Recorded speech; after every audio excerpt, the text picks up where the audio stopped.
बोल गुरु घासीदास बाबा की जय।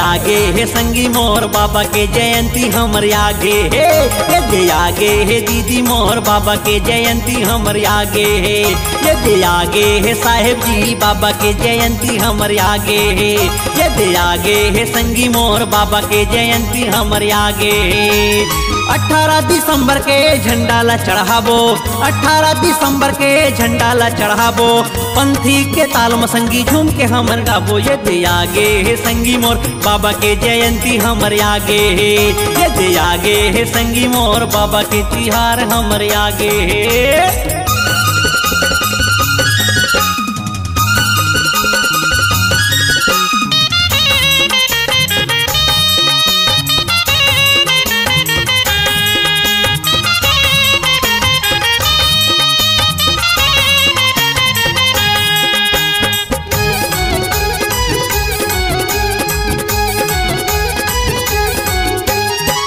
घासी बाबा सबके रास्ता ला बताई, गुरु घासी बाबा सबके रास्ता ला बताई, सत्यता बता के सतनाम ला चलाई।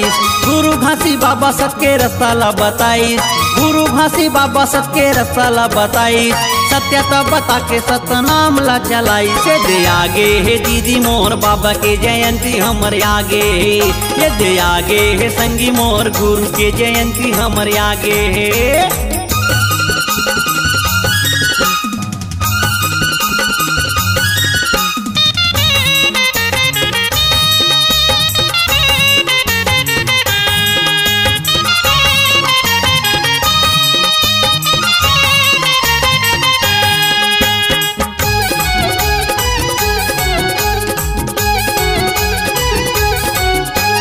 सतनाम के डंका बजत हवे चारोर, सतनाम के डंका बजत हवे चारोर, गुरु घासी जहाँ बिराजे उहे है अंजोर। सतनाम के डंका बजत हवे चारोर, सतनाम के डंका बजत हवे चारोर, गुरु घासी जहाँ बिराजे उहे है अंजोर। ये दे आगे है दीदी मोर बाबा के जयंती हमर आगे है, ये दे आगे है संगी मोर गुरु के जयंती हमर आगे है, ये दे आगे है साहेब जी बाबा के जयंती हमर आगे है, ये दे आगे है संगी मोर बाबा के जयंती हमर आगे है।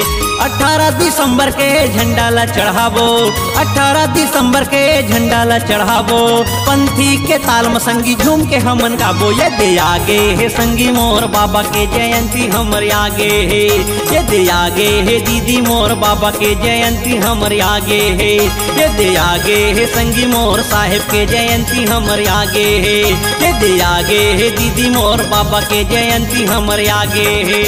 जय सतनाम।